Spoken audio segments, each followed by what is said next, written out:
नमस्कार, बहुत बहुत स्वागत आपका अनादि टीवी पर। मैं हूं आपके साथ पारुल। आज बात करेंगे चक्रव्यूह में फंसे अखिलेश।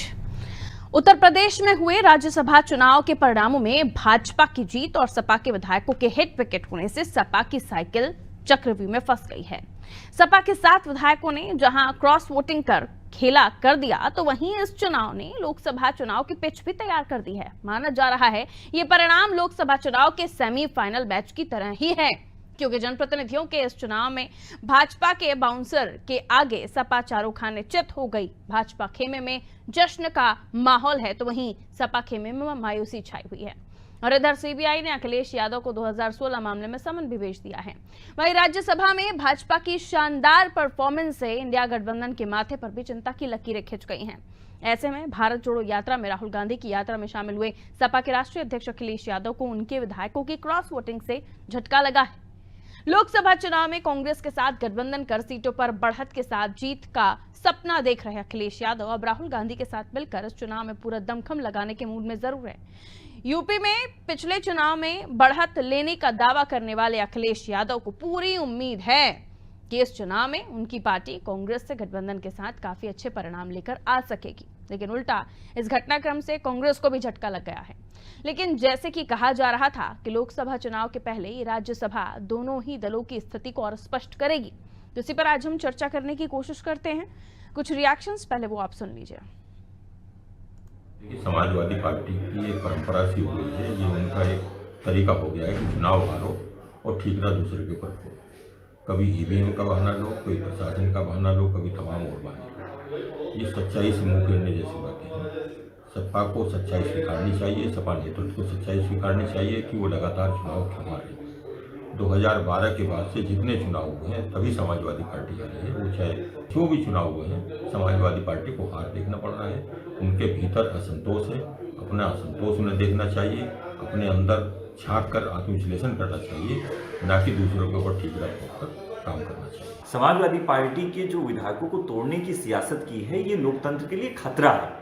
और मैं कहना चाहता हूं कि अगर इस तरह के अगर कोई भी इंसिडेंट होंगे तो जनता को जो अपने जनप्रतिनिधि पे जो विश्वास है वो विश्वास नहीं रहेगा। और समाजवादी पार्टी के मुखिया के द्वारा बयान भी आ चुका है कि जिन्होंने क्रॉस वोटिंग की है उन पर अनुशासनहीनता की कार्रवाई होगी और उनको कहीं ना कहीं पार्टी से निकाला जाएगा। स्पष्ट तौर पे इस पे लोकसभा चुनाव में कोई फर्क नहीं पड़ेगा। लोकसभा चुनाव जो है वो जनता के मुद्दों पर होने वाला है। मैं समझता हूं कि जो 2024 का चुनाव होगा, इन मुद्दों को लेकर के हम जनता के सामने जाएंगे, जनता में आशीर्वाद देंगे। समाजवादी पार्टी, कांग्रेस, इंडिया मोर्चा मिलकर लोकसभा का चुनाव लड़ेगा और जनता का आदेश मिल गया है। जन भावनाएं हम लोगों के साथ में हैं। जनता चाहती है कि सत्ता में परिवर्तन हो। 2024 में सत्ता में परिवर्तन होगा और इंडिया की केंद्र में सरकार बनेगी। जनता बढ़ती हुई महंगाई, बेरोजगारी, भ्रष्टाचार, बढ़ते हुए अपराध और जो लगातार देश की संपत्ति बिक रही है, उसके विरोध में खड़ी हो गई है और जनता इस बार भाजपा को सबक सिखाने का काम करेगी। ऐसा है, सत्तारूढ़ पार्टी ने बेतहाशा शक्ति का इस्तेमाल किया, धनबल और सत्ता के सारे चुनाव जीता गया। जहाँ तक हम लोगों का सवाल है, हम लोगों को भनक नहीं लग पाई। बहुत व्यवस्थित तरीके से इन लोगों ने चुनाव को मैनेज किया।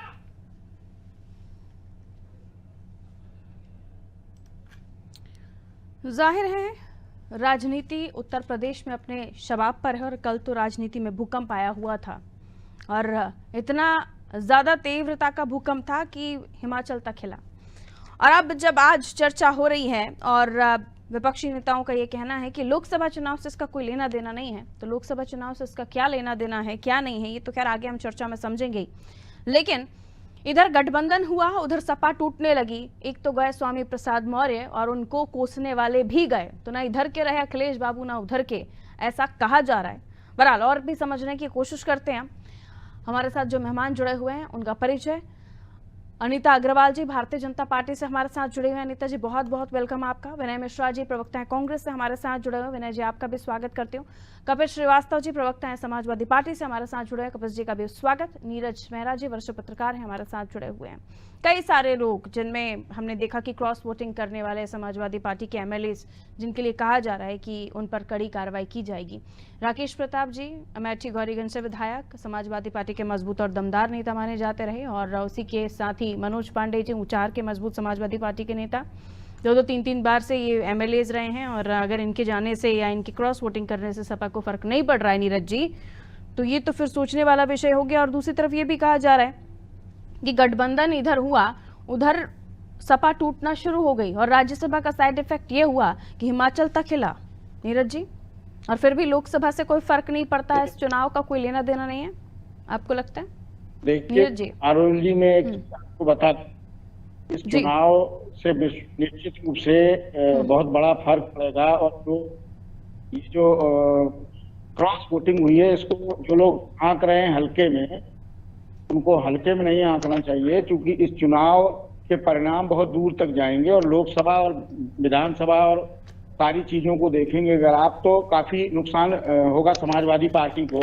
इन क्रॉस वोटिंग को आप ये देखिए कि आने वाले भविष्य में अभी 13 विधान परिषद के सदस्य के चुनाव होने हैं। दूसरी बड़ी बात, जो लोग ये कह रहे हैं लोकसभा चुनाव में इससे कोई विशेष फर्क नहीं पड़ेगा, उनका कहना बिल्कुल गलत है। लोकसभा चुनाव में अभी तक जो अमेठी चुनाव कांग्रेस हार रही थी, अब रायबरेली सीट पे भी काफी दमदार प्रत्याशी भारतीय जनता पार्टी उतारेगी और चुनाव में परिणाम बदले जा सकते हैं। इसका बहुत खामियाजा भुगतना पड़ सकता है। और अखिलेश यादव अपनी पार्टी के लोगों की मन की बात और अंतरात्मा की बात नहीं सुन पाए, ये समाजवादी पार्टी के लिए बहुत दुखद समाचार है। सबसे बड़ी चीज मैं आपको एक चीज बताता चलूं, इससे पहले मुलायम सिंह यादव जब समाजवादी पार्टी के राष्ट्रीय अध्यक्ष हुआ करते थे, तब भी राज्यसभा के चुनाव होते थे, तब भी विधान परिषद के चुनाव होते थे, लेकिन कभी भी समाजवादी पार्टी की तरफ से क्रॉस वोटिंग नहीं हुई। समाजवादी पार्टी ने दूसरे दलों से तोड़ के क्रॉस वोटिंग कराई। ये पहली बार ऐसा हुआ है कि अखिलेश यादव अपने लोगों को ही नहीं समेट पाए और क्रॉस वोटिंग हो गई और भारतीय जनता पार्टी ने अपने 8वां प्रत्याशी जिता लिया। पारुल जी, इससे एक सीधा सीधा मैसेज ये जाता है कि भारतीय कांग्रेस को जो फायदा कांग्रेस देश के समझौता कर रही है, उस फायदे को कांग्रेस उठा नहीं पाएगी। और ये कोई नई चीज नहीं है, ये समाजवादी पार्टी को इससे सबक लेना चाहिए और अपने लोगों को मिलना बैठना। और लोगों का आरोप है, जो विधायकों ने क्रॉस वोटिंग की है उनसे हम लोगों की भी बात हुई, वार्ता में उन्होंने स्पष्ट कहा कि हम अपने राष्ट्रीय अध्यक्ष से जब मिलते थे तो एक आम आदमी की तरह वो कुर्सी पे बैठे होते थे और हम सामने जनता की तरह खड़े होते थे। तो हम 3 बार वहां से चुनाव जीत कर आए हैं और ऐसे समय में जीत के आए हैं जब विपक्ष, पिछली बार भी सत्ता भारतीय जनता पार्टी की उत्तर प्रदेश में थी और अभी भी भारतीय जनता पार्टी की सत्ता है। तो मनोज पांडे जी और राकेश जी ने तो खुले तौर पर कुछ ऐसी स्थितियां रही कि मनोज जी कहते रहे स्वामी प्रसाद मौर्य को लेकर, बार बार उनके बयानात आते रहे, और राकेश जी राम मंदिर को लेकर खुले तौर पर उन्होंने कहा कि सभी को जाना चाहिए। बहरहाल शायद वो नाराजगियां भी रही होंगी जिसकी वजह से उन्होंने क्रॉस वोटिंग की है। मैं लौट रही नीरज जी आपके पास, हमारे साथ विनय जी जुड़े हुए हैं कांग्रेस से। विनय जी, बड़े चेहरे मनोज पांडे, राकेश सिंह और साथ ही आलोक रंजन को जब राज्यसभा लाने की बात हो रही थी, लेकिन वोट कम हो गए और ये भी कहा गया मैनेजमेंट वोटों का नंबरिंग के साथ सपा ठीक ढंग से नहीं कर पाई, 41 गए, 40 गए। लेकिन ये कहा जा रहा है अमेठी रायबरेली में ये जो राज्यसभा चुनाव है ये आपको भी नुकसान देकर जाएगा। ये कहा जा रहा था कि आप जुड़े थे, कम से कम अपनी पारिवारिक सीट तो निकालेंगे, लेकिन वहां से अगर ये क्रॉस वोटिंग हुई यानी अंदर खाने गड्ढा करने के सपा के ही एमएलए कोशिश कर रहे हैं, तो आपके लिए तो परेशानी है गठबंधन में? नहीं, बिल्कुल परेशानी की बात नहीं है। ये जिस तरह का चुनाव चाह रही है भारतीय जनता पार्टी की, एमएलए को तोड़ना, सांसदों को तोड़ना, देखिए ये जो चुनाव आने वाला है 2024 का चुनाव जनता के मुद्दों पर लड़ा जाएगा। इन मुद्दों पर नहीं लड़ा जाएगा कि राज्यसभा में कौन गया और विधान परिषद में कौन गया। इन मुद्दों पर ये चुनाव होने वाला ही नहीं है। 2024 का जो चुनाव है वो जनता के आम मुद्दों पर लड़ा जाएगा। बेरोजगारी की बात होगी, जिसके लिए माननीय राहुल गांधी जी नया यात्रा निकाल रहे हैं कि आज देश में चर्चा इस बात की क्यों नहीं हो रही है कि बेरोजगारी दर कहां पर पहुंच रही है, महंगाई कहां पर पहुंच रही है, महिला सुरक्षा कहां पर है। आज बात हो रही है, हुआ आपकी तरफ से प्रदर्शन हुआ आज। इस क्रॉस वोटिंग से भारतीय जनता पार्टी को तो फायदा हो सकता है, लेकिन आने वाले चुनाव में भारतीय जनता पार्टी अगर इस मुगालते में है कि आम जनता, आम जनता को तो इससे कोई लेना देना है ही नहीं। जनता को जिन मुद्दों पर लेना देना है वो 24 के चुनाव में मालूम हो जाएगा। इसमें कुछ संदेह की स्थिति ही नहीं है। अरे भाई, जनता को बताने वाले जो नेता जमीन पर काम करते हैं, सपा के मजबूत नेता, वही अगर दूसरी पार्टी के साथ अगर मिल रहे हैं या अपना झुकाव उस तरफ दिखा रहे हैं, तो आपके लिए जमीन पर काम कौन करेगा? आपके तो कार्यकर्ता उतने हैं भी नहीं, इसलिए तो राहुल गांधी जी भी आ रहे थे। अगर इनको इतना मजबूत मान रहे हैं, अगर ये वाकई में इतने मजबूत है, तो एक बार निर्दलीय होकर चुनाव क्यों नहीं लड़ लेते हैं? क्यों उन्हें सपा के बाद अब भाजपा की जरूरत पड़ रही है? उन्हें समझ में आ रहा है ना कि हमें मलाई कहां पर मिलनी है और कहां पर हमें संघर्ष करना पड़ेगा। अगर इतनी राकेश सिंह और मनोज पांडे में तो उन नेताओं में से समाजवादी पार्टी के जिन्होंने एक लंबी कह सकते हैं वेव जो चल रही थी, मोदी लहर, उसमें भी निकाली है अपनी सीटें, जहां सब जगह से सुपड़ा साफ हो रहा था, उस टाइम पर निकाली है। तो ये बड़े जनाधार वाले नेता नहीं है। अगर इतना ही उनको अपने ऊपर विश्वास है, तो वो फिर भाग क्यों रहे हैं? पाला क्यों बदल रहे हैं? बने रहे वो। रीजन अभी तो नीरज जैसे चर्चा हो रही थी कि स्वामी प्रसाद मौर्य के लिए बार बार मनोज जी आवाज उठाते रहे। स्वामी प्रसाद मौर्य भी चले गए, मनोज जी भी चले गए। राम मंदिर में दर्शन करने के लिए राकेश सिंह जी बार बार कहते रहे। ये रीजन नहीं है। देखिए, जनता के कि उन्हें दरकिनार किया जा रहा था उनकी बात। खैर, आज ये जो और ये सवाल मैं सपा से भी पूछूंगी क्योंकि फिर रिपीट हो जाएगा। सवाल यही था कि अमेठी रायबरेली, अगर यहाँ से एमएलए दूसरी जगह शिफ्ट हो रहे हैं, उनकी विचारधारा दूसरी तरफ है सपा में रहते हुए भी, तो ये सपोर्टर्स आपके थोड़ी ना हो पाएंगे, फिर आपके लिए परेशानी हो जाएगी। कपिल जी के पास जा रही हूँ, उसके बाद अनिता जी आपके पास आ रही। कपिल जी, रुक नहीं पा रहे हैं, चलते चले जा रहे हैं वो लोग जो आपके अपने हैं, दूसरी दिशा पर देख रहे हैं।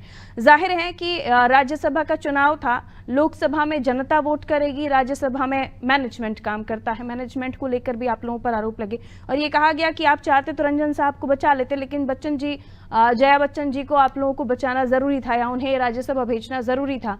तो इसको लेकर भी आरोप प्रत्यारोप का दौर है कि असली पीडीए का चेहरा आपका ये है। कहिए। सुमन साहब कौन है? आलोक रंजन जी, रंजन साहब की बात कर रही थी। वो नहीं, मैं सुमन जी की बात कर रहा हूँ। अगर मैं जया बच्चन जी का नाम ले रही थी। हाँ, कहिए। नहीं, ठीक है, आप लेते रहिए, लेकिन हम जिसका नाम ले रहे हैं वो बता दीजिए कौन है। वो दलित है, 4 बार लोकसभा उन्होंने, हाँ, वो समाजवादी पार्टी का उन्होंने जो है परचम गाड़ा है लोकसभा के अंदर। हमने उनको भी भेजा है, तो क्या वो डी नहीं है? अब इस बात की, क्या आप जया जी को ये नहीं मानती? क्या आप नहीं मानती? एक महिला सशक्तिकरण अगर किया गया तो उसके लिए आप पारुल जी प्रश्न उठा रही हैं एक महिला के ऊपर। अरे आपको पूछना चाहिए इन्होंने कितने भेज, 8 में कितनी महिलाएं भेज दिए? 8 में आधी आबादी 4 भेजी क्या इन्होंने? आपके पीडीए में एम नहीं था ना सर, महिला वाला या विमेंस वाला डब्ल्यू नहीं था, इसलिए पूछा गया। मैं तो आपको बता रहा हूँ। और ये पल्लवी जी, आप ही के सवाल आप ही की पार्टी से उठ रहे थे, हम कौन होते हैं सवाल करने वाले? से यही खड़ा होता है आरोप आपके यहाँ से उठते तब सवाल बनते हैं ना सर। हम लोग ने हमेशा कहा है कि ए का मतलब है आधी आबादी, और आधी आबादी महिलाओं की है। अगर इसका विश्लेषण पहले ना किया गया हो तो कहिए। और दूसरी चीज, वो तो कहा ही है कई सारे लोगों ने कि व्यवस्थाओं के हिसाब से अब सामने प्रजा जैसी होती है वैसा एक कन्वर्ट हो जाता है। तो सबके विश्वास की बात इनसे क्यों नहीं पूछती? इन्होंने जो 8 राज्यसभा के अंदर लोगों को भेजा, वो कौन कौन लोग? एक भी अल्पसंख्यक है क्या? जिनके लिए तमाम कसीदे पढ़ रहे हैं, पासमानदा मुसलमान और फलाना ढिमाका, कहाँ है? प्रश्न इनसे किया जाना। आप पूछिए कि लोकतंत्र के अंदर अमर्यादित व्यवहार आपने किया, आपने लोकतंत्र के अंदर असंवैधानिक चुनावी बांड लाया, जिसको असंवैधानिक घोषित किया, वो भी संवैधानिक पीठ ने, और 12,000 करोड़ रुपए आपने सरकार को गिराने और फरोख्त करने में लगाया। आज भी उसी का प्रयोग हुआ। मनोज पांडे जी को समाजवादी पार्टी ने कितना रिस्पेक्ट दिया था कि वो हमारे मुख्य सचेतक थे, लेकिन आज उनके प्रलोभन में या किसी भय के वजह से आज वो भारतीय जनता पार्टी के साथ है। अगर उनको किसी तरह की पीड़ा होती तो वो पहले ही आपके सामने प्रेस वार्ता कर देते। क्यों राज्यसभा के चुनाव का? क्योंकि लॉलीपॉप मिला है या कुछ प्रेशर है उनके ऊपर, क्योंकि भाई सत्तासीन है आप, तो ईडी सीबीआई भी आप ही के पास है। जब चाहिए किसी को प्रेम पत्र भेज दीजिए। प्रेम पत्र जिसको घबराना है वो घबराएगा, जिसको नहीं घबराना है वो बुलंदगी से लड़ेगा। हमें भी मालूम है सरकार आज आपकी है, कल किसी और की होगी, फिर आपका क्या होगा? जब आप ही नींव खोद करके और कांच बिछाएंगे तो आपके साथ क्या? चलिए, अब आपकी पार्टी की बात कर लूं मैं। अभी तक आपने जो आरोप लगा लिए वो तो है, वो मैं सवाल ले भी लूंगी, आगे चली जाऊंगी। लेकिन मनोज पांडे जी जो 3 बार के विधायक है, वही बात रिपीट हो रही है कि ऐसे टाइम पर उन्होंने सीट निकाली जब मोदी लहर थी। राकेश जी भी उन्हीं में से शामिल हैं, और महाराजी देवी प्रजापति, इनका ना आना, ये आपको और उसके अलावा भी ये कहा जा रहा है कि इस तरह से ये इनका पार्टी की तरफ से विचारधारा को बदल लेना, अपनी पार्टी की विचारधारा को बदल लेना या दूसरी तरफ स्विच कर जाना, ये आप लोगों को आने वाले समय में लोकसभा चुनाव में हानि देने वाला है सर। इस पर विचार करने की आवश्यकता नहीं है? बहुत अच्छी बात। हमें सिर्फ ये बता दीजिए कि महाराजी देवी किसकी पत्नी? गायत्री प्रसाद प्रजापति। और गायत्री प्रजापति की पत्नी ने किसको सपोर्ट किया है? अपनी विचारधारा से मिलने वाली पार्टी को कर दिया जाकर, किया ना। जब तक आपके थे तब तक आपकी विचारधारा के ही थे, फिर ऐसा मान लें। हमारा जवाब जब तक क्राइम कर रहे थे या रेप के आरोप लग रहे थे जिसकी वजह से वो सजा काट रहे, तब तक आपकी विचारधारा की थी ना। और आज तो भारतीय जनता पार्टी ने उनको स्नेहपूर्वक चपकाया है। गंभीरता से आकलन की आवश्यकता है कपिश जी, कि जो कमियां हैं उन्हें दूर करने के लिए मंथन की आवश्यकता है। कल्याण सिंह उत्तर प्रदेश के एक सक्षम मुख्यमंत्री के रूप में थे, लेकिन जिस दिन उन्होंने भाजपा का साथ छोड़ दिया, अपना चुनाव नहीं बचा पाए। अब यहाँ आधी आबादी का साथ नहीं देंगे आप? महाराजी देवी प्रजापति यहाँ आधी आबादी का साथ नहीं देंगे? इतना बहुजन समाजवादी पार्टी पे इतने कद्दावर नेता होने के बाद भी आप कुशीनगर से हार गए कि नहीं हार गए स्वामी प्रसाद मौर्य? और हमने तो उनको फिर भी मान दिया। वही तो गई ना, चिट भी नहीं रही, पट भी नहीं रही, सिक्का भी नहीं रहा। स्वामी प्रसाद मौर्य का साथ भी दिया तब भी वो नहीं रहे। मनोज पांडे जो स्वामी प्रसाद मौर्य के लिए आवाज उठा रहे थे कि बार-बार कह रहा हूं, मनोज पांडे जी का कोई अस्तित्व नहीं है। मनोज पांडे जी का अस्तित्व था, जिसकी वजह से चाहे राकेश सिंह जीत रहे हो चाहे ये जीत रहे हो। मैंने तो आपको भारतीय जनता पार्टी के मनोज पांडे जी का कोई अस्तित्व नहीं था आपकी पार्टी में? कोई नहीं। तो फिर मुख्य सचिव तक क्यों बनाया था? इतने महत्वपूर्ण पद पर आप हर किसी को क्यों बिठा देते? फिर आपके बाकी कार्यकर्ताओं की आप अनदेखी करते हैं। इसलिए बनाए गए थे कि अच्छा विश्लेषण करते हैं वो समाजवादी चिंतन का, लेकिन बावजूद उसके 3 बार आपको सीट निकाल कर दिया आपकी पार्टी को, आपकी पार्टी के सिंबल पर। ऐसे टाइम पर उनका खुद का जनाधार आपको लगता है कि कुछ नहीं था? ठीक है सर, ऐसे अवैध ठीक है। कमाई हुई पार्टी के हाथ बिक गए, ये कौन जानता? जब वफाई ना की उन्होंने आपसे, तो बेवफाई के कुछ तो इल्जामात लगेंगे। खैर, ऐसे लोगों को लोकतंत्र में प्रश्रय देने वाली मीडिया या भारतीय जनता पार्टी जैसी सत्तासीन दल इस देश के लोकतंत्र के लिए खतरा है। ठीक है सर, लौट रही हूँ। मैं आपको ठीक है, लौट रही हूँ। मैडम हमारे साथ जुड़ी हुई हैं। अनीता जी, ये कहा गया कि ये सारा मामला तो है ही जिस पर आपको विजय हासिल हुई, जिस पर जश्न मन रहा है। ये भी कहा गया कि इतना सब तो ठीक था, आपने 2016 के मामले में अखिलेश जी को समन भी भेज दिया, और अब ये कहा जा रहा है कि ये वहां पर रहेंगे लेकिन काम आपके लिए कहेंगे। कई नेताओं ने तो ये भी कहा कि हमारी पार्टी के कुकुर मुत्ते थे सपा में, और अब ये वहां पर चले गए हैं। कहिए, क्या कहेंगे? देखिए, सबसे बड़ी बात है कि विचारधारा की, जब राम जी का विरोध किया इन लोगों ने, राम जी के लिए ऐसा बोला, तभी कुछ लोग उसी समय विरोध की बात, जब स्वामी प्रसाद मौर्य राम जी के लिए बोल रहे थे, सीता मैया के लिए बोल रहे थे, तब इन्हीं के खेमे से आवाज उठती थी, लेकिन अखिलेश जी ने उनका कोई ध्यान नहीं दिया। और सबसे बड़ी बात है, अखिलेश जी वैसे भी जल्दी से लोगों को मिलते नहीं, उनकी कंप्लेंट्स बहुत ज्यादा है, वो अपने लोगों को समेट ही नहीं पाते हैं। अब उनको इस समय मौका मिला कि इस विचारधारा के साथ हम आके इनके साथ खड़े हो जाएं, वो मौके की तलाश में थे, वो मौका उनको मिला, उस मौके का उन्होंने फायदा उठा लिया कि इस समय हम जो है राम जी के कारण इस में चले जाते हैं। और कोई कारण नहीं है, केवल ये है कि वो राम जी के कारण उन्होंने अपने, देखिए सबने लगाया भी है कि राम जी का उन्होंने कहा है, क्योंकि सब कहीं ना कहीं। और अभी इन्होंने एक आरोप लगाया है अल्पसंख्यक का, कि इन्होंने कितने अल्पसंख्यक दे दिए। इनसे पूछा, नवीन जैन अल्पसंख्यक में नहीं आते क्या? ये अल्पसंख्यक खाली एक ही समुदाय को मानते हैं, और लोगों को अल्पसंख्यक नहीं मानते क्या? एक सेकंड पहले मेरी बात हो जाने दी कपीश भाई, तो उसके बाद महिलाओं के, एक सेकंड पूरी बात कर ले, उसके बाद आप जवाब दे लीजिएगा। आप महिलाओं के लिए कह रहे हैं, हमने 2 महिलाओं को दिया कि नहीं दिया? आप बताइए, जो दोनों महिलाएं हैं, क्या मतलब वो महिलाओं में नहीं आती है? 8 में अगर हम 2 महिलाओं को दे दे, क्या कम है? नहीं, आप ये बताइए, अभी जबकि आरक्षण का सबसे ज्यादा विरोध आप, सुन लीजिए, आरक्षण का विरोध आप ही की पार्टी के लोग करते हैं, हमेशा करते रहे हैं, उसके बाद भी हमारी सरकार ने आरक्षण को पास कराया है। लेकिन सबसे बड़ी बात यह है कि आप लोग अपनी गलतियों को, अपनी कमियों को खुद नहीं देखते हो, ठीक है, दूसरों पे छोड़ देते हैं। ठीकरा दूसरों पर, इसलिए ठीकरा मत फोड़िए, उसके अंदर देखिए कि क्या कमियां है, उसको हम कैसे सुधार सकते हैं, उसको आप देखेंगे तो शायद आप आगे विपक्ष की भूमिका अच्छी निभा सकते हैं। लेकिन जब कमियां ही नहीं देखेंगे, केवल एक उसमें रहेंगे कि नहीं हम सब कर लेंगे, तो उस बट नेचर है कि जैसे अभी राज्यसभा में लोकसभा में तो नहीं होना है। जनता वैसे ही मोदी जी पे भरोसा करती है और मोदी जी को जनता पे भरोसा है। आप लोग ना जाने किस से खोए रहते हैं, क्या करते हैं, आप लोगों को यही नहीं पता कि आपके विधायक क्या कर रहे हैं क्या नहीं कर रहे हैं।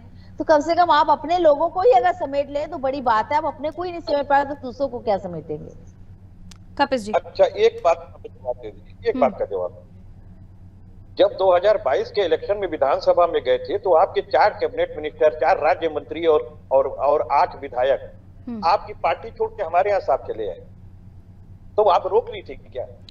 खैर ये तो पुरानी ही प्रथाएं हैं कि कोई यहाँ से जाता है कोई वहां से जाता है। ये तो एक सेकंड नहीं, जब चुनाव होता है आप भी जानते हैं अच्छे से कि बहुत से लोग इधर से उधर होते हैं। देखिए कपिल जी, जब चुनाव आता है तो आपको मालूम है कि नेता हवा के साथ चेंज हो जाते हैं, ये आपको भी अच्छे से मालूम है। पहली बार बता दे रहा हूँ, कपिल जी आपको अच्छे से मालूम है चुनाव जब आता है, एक नहीं 8 विधायकों का मन परिवर्तन या आत्मा बदल जाना ये चिंता का विषय है और सपा को इसे समझना चाहिए कि पार्टी में ही रहकर ये अगर बीजेपी के लिए झुकाव रखते हो अपना, तो ये सपा के लिए टेंशन वाली बात हो जाएगी। नीरज जी आप छोटा कमेंट लेंगे, प्लीज अपनी बात संक्षेप में रखिएगा। नीरज जी डिवाइस म्यूट तो नहीं है, ऑडियो देखिए नीरज जी का। जैसा कि अभी हमारे एक साथी एक आरोप लगा रहे थे कि मनोज पांडे जी लालच बस नहीं गए। मनोज पांडे जी ने समाजवादी पार्टी के राष्ट्रीय अध्यक्ष से 4 बार मीटिंग करके ये कहा कि मुझे लोकसभा का चुनाव रायबरेली से लड़ना है। रायबरेली जीत चुकी, समझौते में चली गई, तो मनोज पांडे जी के साथ मजबूरी थी। क्या करते मनोज पांडे जी, जो अभी और समाजवादी पार्टी के नेता ये कह रहे थे कि भारतीय जनता पार्टी ने सत्ता का दुरुपयोग किया। सत्ता का दुरुपयोग नहीं, जिसकी सत्ता होती है वो अपनी राज्यसभा सीटें उन्हीं की होती हैं। जब अखिलेश यादव उत्तर प्रदेश के मुख्यमंत्री थे तो कन्नौज से डिंपल यादव को निर्विरोध सांसद बनाया गया था। आपको लगता है कि निर्विरोध सांसद आज की तारीख में संभव है? क्या पूरी कन्नौज लोकसभा में एक भी व्यक्ति ऐसा नहीं था जो चुनाव लड़ सकता हो, या कोई 30 सेकंड विनय जी 30 सेकंड में अपनी बात रख लीजिए। देखिए जिस तरह से मनोज पांडे की बात चल रही है, मनोज पांडे वो, अगर मनोज पांडे इतने ही ताकतवर नेता हैं तो निर्दलीय चुनाव क्यों नहीं लड़ रहे हैं? भारतीय जनता पार्टी में उनको जाने की जरूरत क्यों पड़ रही है? और भारतीय जनता पार्टी अगर इतनी सशक्त पार्टी है तो उन्हें सपा के नेताओं को लेने की जरूरत क्या पड़ रही है? तो क्या आपके सिंबल पर जाएंगे? एक सेकंड विनय जी, एक सेकंड सुन लीजिए। विचारधारा की बात होती है, देखिए जनता विचारधारा के साथ चलती है। सुन लीजिए, जनता व्यक्ति के साथ नहीं चलती, क्योंकि समय इजाजत नहीं देता। विचारधारा के साथ चलती है। कुल मिलाकर कहा तो यही जाएगा कि राज्यसभा चुनाव वाकई बहुत कुछ राजनीतिक दलों को दिखाकर गया है और राजनीतिक दलों को ये समझ लेना चाहिए कि ये अब आने वाले समय पर जंग बहुत आसान नहीं होने वाली है, क्योंकि आपके अपने ही जब आपकी खिलाफत करने लगे तो मुकाबला अपनों से ही पहले हो जाता है। बहुत बहुत शुक्रिया आप सभी का हमारे साथ चर्चा में जुड़ने के लिए। चक्रव्यूह में फंसे अखिलेश, कई जगहों पर साइकिल चल रही थी लेकिन चलते चलते शायद पंक्चर हो गई या हवा कम हो गई। कुछ ने खुद ही छोड़ा, कुछ छोड़ने पर मजबूर हुए। कारण अलग अलग हो सकते हैं, लेकिन गए वो भी जिनके खिलाफ थे या गए वो भी जिन्होंने जो खिलाफत है उसका भी विरोध किया था। रखिए अपना ख्याल, दीजिए मुझे इजाजत। नमस्कार।